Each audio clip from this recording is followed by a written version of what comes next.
दालचिनी म्हणजे काय? दालचिनी हा एक मसाला आहे जो दालचिनी झाडाच्या आतील सालापासून बनवला जातो. याला कलमी असेही म्हणतात. दालचिनीची चव गोडसर आणि सुगंध तीव्र असतो. याचे दोन मुख्य प्रकार आहेत, कॅसिया आणि सिलोन. दालचिनीचे फायदे. आरोग्य. दालचिनीमध्ये अनेक औषधी गुणधर्म आहेत. रक्तातील साखर नियंत्रित करते, हृदयरोगाचा धोका कमी करते, पचन सुधारते, दाहकता कमी करते, रोगप्रतिकारक शक्ती वाढवते. स्वाद. दालचिनीचा वापर खाद्यपदार्थांचा स्वाद वाढवण्यासाठी केला जातो. सौंदर्य. दालचिनीचा वापर त्वचा आणि केसांच्या समस्या दूर करण्यासाठी केला जातो. दालचिनीचा वापर.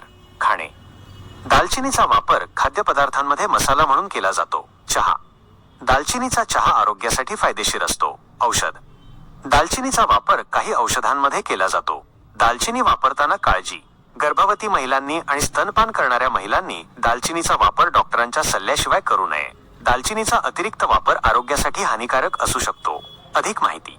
दालचिनीबद्दल अधिक माहितीसाठी तुम्ही इंटरनेटवर शोध घेऊ शकता.